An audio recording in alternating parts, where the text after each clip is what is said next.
आइए दोस्तों, तो बढ़ते हैं आगे और बात करते हैं अगले सेक्शन की। वो है सेक्शन नंबर 11 जो कि बात करेगा किसके बारे में, इनकॉर्पोरेशन ऑफ एलएलपी के बारे में। अब बेसिकली होने क्या जा रहा है कि हम अब आ गए उस स्टेज पे जहाँ पे हम एक एलएलपी जो है वो इनकॉर्पोरेट करने जा रहे हैं, एक एलएलपी खोलने जा रहे हैं, एक एलएलपी फॉर्म करने जा रहे हैं। ठीक है। अब इस फॉर्म को करने के लिए मतलब एक एलएलपी स्टार्ट करने के लिए हमें क्या क्या फॉर्मेलिटीज़ लगेंगी, तो सबसे इंपॉर्टेंट चीज़ जो हमें चाहिए वो क्या चाहिए, हमें चाहिए इनकॉर्पोरेशन से रिलेटेड डॉक्यूमेंट्स। अब सर ये डॉक्यूमेंट्स क्या होते हैं, तो इनकॉर्पोरेशन का एक प्रोसेस को एक बार अगर शॉर्ट में देखें, जैसे हम कहते हैं अगर देसी लैंग्वेज में समझने की कोशिश करें, तो इनकॉर्पोरेशन के अंदर देखो होगा क्या। इनकॉर्पोरेशन के अंदर आपका एक कुछ ना कुछ आपने डिज़ाइन किया होगा कि ये मेरा बिजनेस है जो कि मैं स्टार्ट करूंगा, basically purpose of the business आपका होगा। ठीक है सर। इसको करने के लिए आपके साथ कुछ लोग इकट्ठे होंगे जिसको आप कह सकते हो कि ये पार्टनर्स हैं आपके। ठीक है। तो लेट से 3 लोग इकट्ठे हुए एक पर्पस के साथ कि ये पर्पस है हमारा और इस चीज़ के लिए हम एक एलएलपी इनकॉर्पोरेट करेंगे। ठीक है। चलिए सर, यहाँ तक बात समझ में आती है। अब एलएलपी इनकॉर्पोरेट करने के लिए आपको किसके पास जाना पड़ेगा, आपको जाना पड़ेगा इसकी एडमिनिस्ट्रेटिंग अथॉरिटी के पास, जो है हमारा कौन, रजिस्ट्रार, आरओसी। ठीक है सर। अब रजिस्ट्रार के जब आप पास जाओगे तो आप जाके क्या बोलोगे, साहब हमें ना एक एलएलपी इनकॉर्पोरेट करनी है। वो कहता है बहुत अच्छी बात है, करो इनकॉर्पोरेट।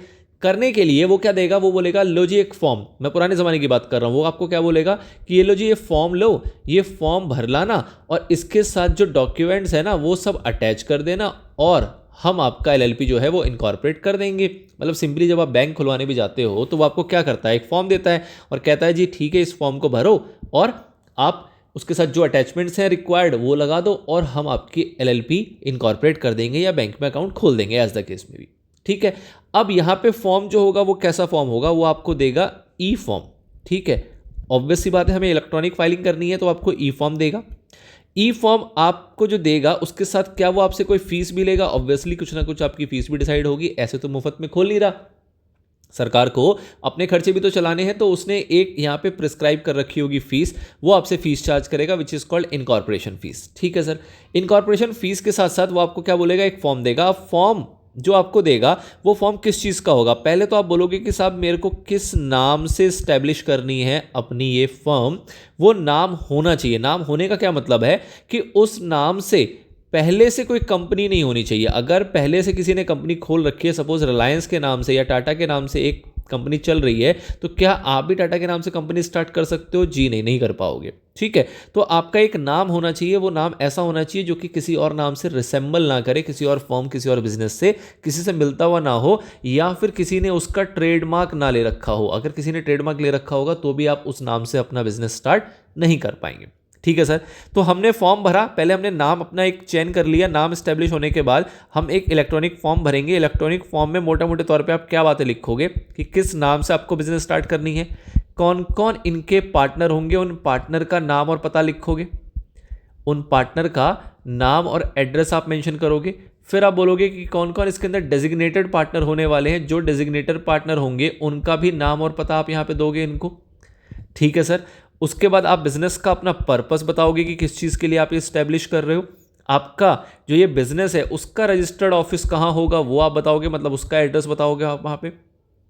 एंड आप जो इसकी फीस होगी वो जमा करोगे और जब आप ये सबमिट कर दोगे तो आपका जो इनकॉर्पोरेशन है वो यहाँ पे कंप्लीट हो जाएगा। ये सारी चीज़ें ऑब्वियसली बात है आप डिटेल के रूप में फॉर्म में भी सबमिट करोगे और साथ ही में आपको ये डॉक्यूमेंट्स भी चाहिए होंगे अटैचमेंट के रूप में। ठीक है सर, ये बात समझ में आती है।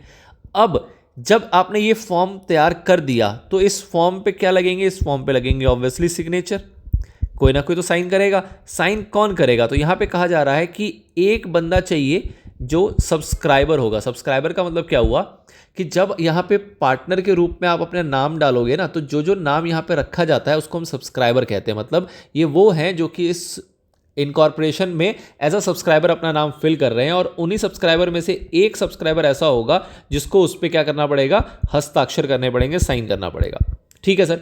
अब इसने साइन कर दिया, क्या इसके साइन से काम चल जाएगा, ये तो कुछ भी जाके साइन कर दे, इस पर भरोसा कैसे करें। तो भरोसे के लिए हम इसको ऑथेंटिकेट कराएंगे, हम इसको ऑथेंटिकेट कराएंगे। ऑथेंटिकेट कराने के लिए इन्होंने क्या कहा है, इन्होंने कुछ वैराइटीज़ बता दी कि ये लोग ऑथेंटिकेट कर सकते हैं। उसके अंदर बेसिकली एडवोकेट आ जाते हैं, आपके सीए आ जाते हैं, आपके सीएमए आ जाते हैं, आपके सीएस आ जाते हैं, मतलब प्रोफेशनल्स हो गए जिनको कहा गया कि भैया इसने जो फॉर्म भरा है ना और इस पर साइन किया है उसको एक बार चेक कर लो, और अगर आपको ठीक लगे ना तो आप भी साइन कर देना। जब ये दोनों के साइन यहाँ पे हो जाएंगे तब ये फॉर्म जाके आप क्या कर दोगे, आरओसी के पास सबमिट कर दोगे। ठीक है सर। अब आरओसी के पास सबमिट हो गया। अब आरओसी क्या करेगा, अब आरओसी इस फॉर्म को करेगा चेक। अब आरओसी क्या करेगा, इस फॉर्म को करेगा चेक, और अगर उसको सब कुछ लगा सही, अगर सब कुछ लगा उसको सही, तो वो आपका इनकॉर्पोरेशन जो होगा उसको क्या कर देगा, रजिस्टर कर देगा। रजिस्टर मतलब अपने रिकॉर्ड में उसको वो अपडेट कर लेगा और आपको क्या दे देगा, आपको दे देगा एक रजिस्ट्रेशन सर्टिफिकेट। इस सर्टिफिकेट के अंदर दो काम की बातें लिखी होंगी। एक तो क्या नाम है आपकी एंटिटी का, आपके बिजनेस का, आपकी एलएलपी का क्या नाम है, और दूसरा कि किस डेट से इनकॉर्पोरेशन आपकी इफेक्टिव हुई है।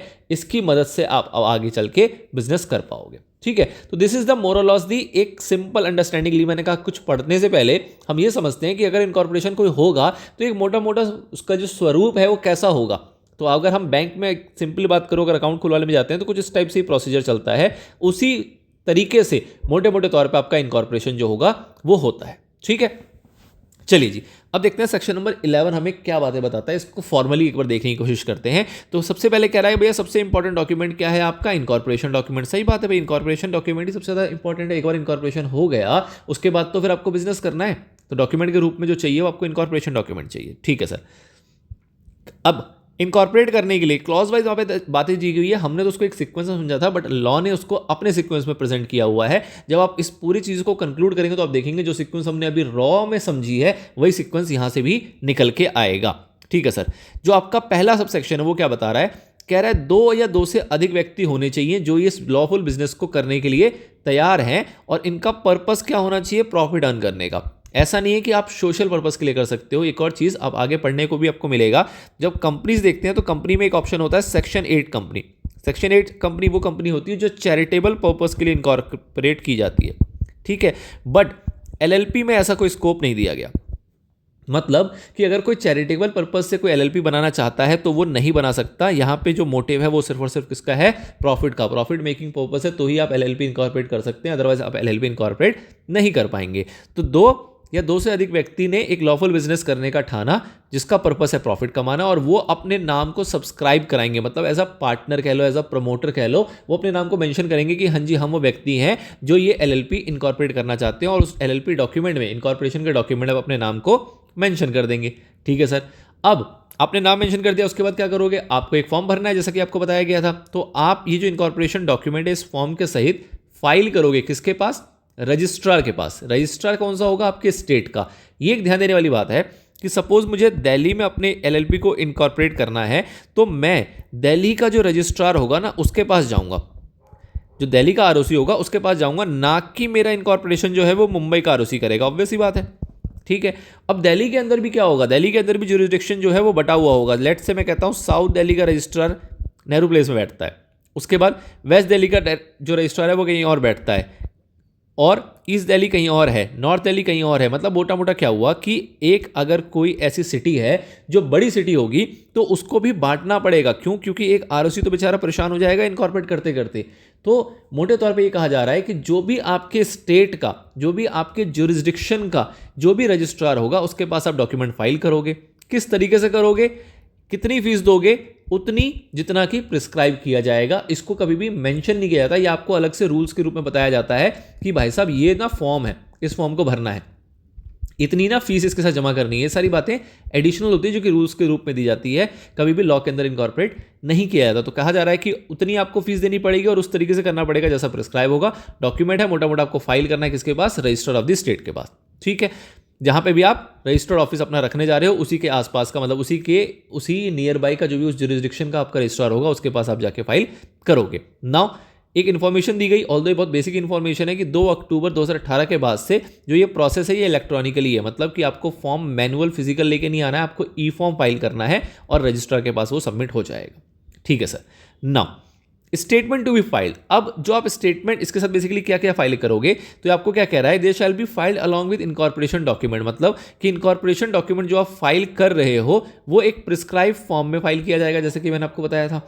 अब उस फॉर्म के अंदर क्या लगेंगे, उसमें लगेंगे हस्ताक्षर, किसके, मेड बाय, स्टेटमेंट जो फाइल किया जाएगा प्रिस्कॉम फॉर्म के अंदर, और उसमें हस्ताक्षर किसके लगेंगे, या तो एडवोकेट के, या कंपनी सेक्रेटरी के, या फिर चार्टर्ड अकाउंटेंट के, या फिर कॉस्ट अकाउंटेंट के, who is engage in the formation of the LLP. मतलब कि एलएलपी बनाने में जो मदद कर रहा है इन चारों में से कोई भी एक व्यक्ति, वो भी उस स्टेटमेंट को फाइल करेगा। फाइल करने का मतलब उस पर अपना साइन लगाएगा। और साथ ही में दूसरा व्यक्ति कौन होगा, anyone who subscribed their names in the incorporation document। Incorporation document में 2 या 2 से अधिक व्यक्ति का नाम चाहिए, उनमें से कोई भी एक व्यक्ति इसको फाइल करेगा। फाइल करने का मतलब क्या हो रहा है, समझ में आ रहा है आपको? फाइल करने का मतलब है कि उस पर वो साइन करेगा, उस पर वो साइन करेगा। जो इनकॉर्पोरेशन डॉक्यूमेंट है उस पर उसको साइन करने के लिए कहा जा रहा है। मतलब statement to be filed by either this and this, मतलब कि इनमें से कोई एक व्यक्ति उठा लो और एक आपका सब्सक्राइबर उठा लो, ये लोग जो है ये उसके ऊपर क्या करेंगे, उसके ऊपर ये अपनी साइनिंग करके चलेंगे। ठीक है सर, आगे।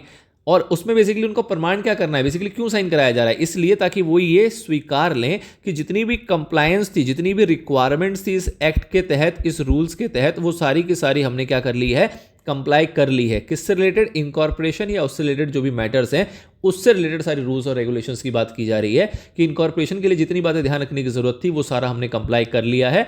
और उस पर एक प्रोफेशनल ने भी साइन कर दिया और एक सब्सक्राइबर ने भी साइन कर दिया है। ठीक है सर। इनकॉर्पोरेशन डॉक्यूमेंट में मोटे रूप पे क्या होगा, तो कह रहा है एक फॉर्म होगा, वो फॉर्म जो कि प्रिस्क्राइब किया जाएगा, बेसिकली ये आपका एक इलेक्ट्रॉनिक फॉर्म होगा। ठीक है सर। उसमें क्या मेंशन किया जाएगा, एलएलपी का नाम, उसके बाद प्रपोज्ड बिजनेस, मतलब कि आप किस पर्पस के लिए एलएलपी इनकॉर्पोरेट कर रहे हो, क्या बिजनेस करोगे जब ये आपका स्टार्ट हो जाएगा, वो पर्पस आपको इसके अंदर बताना पड़ेगा। एड्रेस बताओगे, रजिस्टर्ड ऑफिस का एलएलपी आप कहाँ पे रजिस्टर करना चाह रहे हो, उसका एड्रेस क्या रहेगा। जितने भी आपके पार्टनर्स हैं, हर एक पार्टनर का नाम और पता आपको यहाँ पे मेंशन करना पड़ेगा। जितने भी आपके डेजिग्नेटेड पार्टनर होंगे उन सभी डेजिग्नेटेड पार्टनर का भी आपको नाम और पता मेंशन करना पड़ेगा। और कोई इंफॉर्मेशन जो उसकी आपसे मांगी जाएगी वो भी आपको वहाँ पे देनी पड़ेगी, एज में बी प्रिस्क्राइब्ड। कोई और इन्फॉर्मेशन भी अगर आपसे मांगनी है तो वो भी आपसे मांगा जा सकता है। ठीक है। अब बहुत इंपॉर्टेंट चीज कि भैया ऐसा ना हो कि कोई भी मुंह उठा के आए और कहे जी फॉर्म ही तो फाइल करना है, फॉर्म फाइल कर देंगे, और क्या कहिए उसके अलावा हमारे पास एक साइन चाहिए किसी प्रोफेशनल का, पैसे वैसे दे के उससे साइन भी करवा लेंगे।